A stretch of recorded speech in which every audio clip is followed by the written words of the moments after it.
سال نہایت سخت قحط کے آئیں گے، وہ اس غلے کو کھا جائیں گے جو تم نے ان کے لیے ذخیرہ رکھ چھوڑا تھا، سوائے اس تھوڑے سے کے جو تم روک رکھتے ہو۔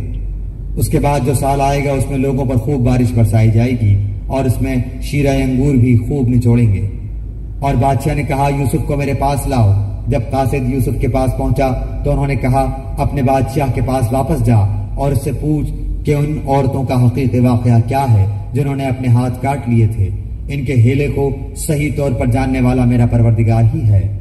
بادشاہ نے پوچھا اے عورتوں، اس وقت کا صحیح واقعہ کیا ہے جب تم داؤ فریب کر کے یوسف کو اس کی دلی منشا سے بہکانا چاہتی تھی؟ انہوں نے صاف جواب دیا کہ معاذ اللہ، ہم نے یوسف میں کوئی برائی نہیں پائی۔ پھر تو عزیز کی بیوی بھی بول اٹھی کہ اب تو سچی بات نکھر آئی، میں نے ہی اسے ورغلایا تھا اس کے جی سے، اور یقیناً وہ سچوں میں سے ہے۔ یوسف علیہ السلام نے کہا یہ اس واسطے کہ عزیز جان لے کہ میں نے اس کی پیٹھ پیچھے اس کی خیانت نہیں کی، اور یہ بھی کہ اللہ دغا بازوں کے ہتھ کنڈے چلنے نہیں دیتا۔ میں اپنے نفس کی پاکیزگی بیان نہیں کرتا، بے شک نفس تو برائی پر ابھارنے والا ہی ہے، مگر یہ کہ میرا پروردگار ہی اپنا رحم کرے، یقیناً میرا پالنے والا بڑی بخشش کرنے والا اور بہت مہربانی فرمانے والا ہے۔ بادشاہ نے کہا اسے میرے پاس لاؤ کہ میں اسے اپنے خاص کاموں کے لیے مقرر کر لوں۔ پھر جب اس سے بات چیت کی تو کہنے لگا کہ آپ ہمارے ہاں آج سے ذی عزت اور امانت دار ہیں۔ یوسف نے کہا آپ مجھے ملک کے خزانوں پر مقرر کر دیجئے، میں حفاظت کرنے والا اور باخبر ہوں۔ اسی طرح ہم نے یوسف علیہ السلام کو ملک کا قبضہ دے دیا کہ وہ جہاں کہیں چاہے رہے سہے، ہم جسے چاہیں اپنی رحمت پہنچا دیتے ہیں، ہم نیکوکاروں کا ثواب ضائع نہیں کرتے۔ یقیناً ایمانداروں اور پرہیزگاروں کا اخروی اجر بہت ہی بہتر ہے۔ یوسف کے بھائی آئے اور یوسف کے پاس گئے تو اس نے انہیں پہچان لیا اور انہوں نے اسے نہ پہچانا۔ جب انہیں ان کا اسباب مہیا کر دیا تو کہا کہ تم میرے پاس اپنے اس بھائی کو بھی لانا جو تمہارے باپ سے ہے۔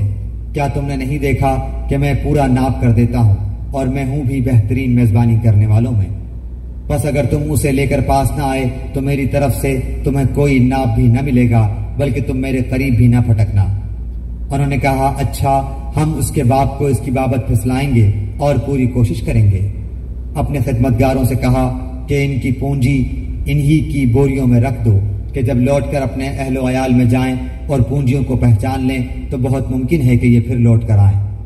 جب یہ لوگ لوٹ کر اپنے والد کے پاس گئے تو کہنے لگے کہ ہم سے تو غلہ کا ناپ روک لیا گیا، اب آپ ہمارے ساتھ ہمارے بھائی کو بھیجیے کہ ہم پیمانہ بھر کر لائیں اور ہم اس کی نگہبانی کے ذمہ دار ہیں۔ یعقوب علیہ السلام نے کہا کہ مجھے تو اس کی بابت تمہارا بس ویسا ہی اعتبار ہے جیسا اس سے پہلے اس کے بھائی کے بارے میں تھا، بس اللہ ہی بہترین حافظ ہے اور وہ سب مہربانوں سے بڑا مہربان ہے۔ جب انہوں نے اپنا اسباب کھولا تو اپنا سرمایہ موجود پایا جو ان کی جانب لوٹا دیا گیا تھا۔ کہنے لگے اے ہمارے باپ، ہمیں اور کیا چاہیے؟ دیکھیے تو یہ ہمارا سرمایہ بھی ہمیں واپس لوٹا دیا گیا ہے۔ ہم اپنے خاندان کو رسد لا دیں گے اور اپنے بھائی کی نگرانی رکھیں گے اور ایک اونٹ کے بوجھ کا غلہ زیادہ لائیں گے، یہ ناپ تو بہت آسان ہے۔